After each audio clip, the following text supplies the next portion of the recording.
Hola, me llamo Ana María Tarquis Alfonso, soy catedrática de Matemática Aplicada aquí en la Escuela de Ingenieros Agrónomos en Madrid, de la UPM, y voy a intentar comentar cuál ha sido el origen del Remote Sensing.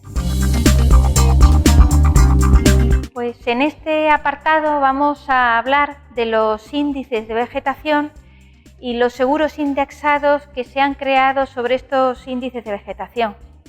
Los índices de vegetación es una de las aplicaciones más directas que ha tenido las imágenes de satélite o los datos del Remote Sensing en la aplicación para agricultura y medio ambiente.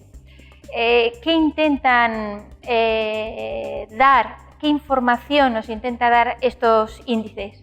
Sobre todo, es el estado en el que se encuentra la vegetación en un determinado momento. Índices hay muchos y cuanto mayor resolución se ha tenido en el ancho de banda, pues más índices se han ido creando y más específicos. Pero los dos grandes y más usados son el NDVI y el NDWI. Estas siglas pertenecen a la definición del propio índice como Normalized Differentiate Vegetation Index o Normalized Differentiate Water Index. Tanto uno como otro, si vemos su expresión, es bastante sencilla, pero debido a su sencillez y a esa robustez que le ha dado, es por ello que se han vuelto tan populares. ¿En qué consisten estos dos índices? Bueno, los dos índices se basan sobre todo en tres bandas. La banda roja, la infrarroja cercana y la infrarroja de onda corta. Es lo que normalmente llamamos RED, NIR y SWIFT. Para establecer estos índices, en el caso de NDVI, pues se basa en roja y la infrarroja cercana. Y es un ratio que se establece entre la diferencia del NIR y el rojo y está dividido por la suma de estas dos bandas. Mientras que el otro índice, el NDWI, es la misma fórmula, solamente que en vez de ser el rojo cercano es el infrarrojo de onda corta. ¿Qué valores se pueden conseguir con estos índices? Pues pueden ir desde el -1 hasta el 1.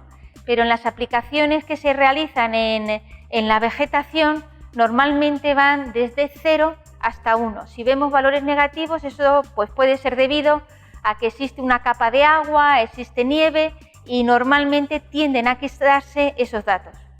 Lo que se suele hacer en estos estudios de índices es ver cómo evoluciona el valor del índice a lo largo del tiempo. Normalmente, siempre que tenemos una serie histórica, pues se realiza anualmente una media para saber qué es lo que normalmente ocurre en un área.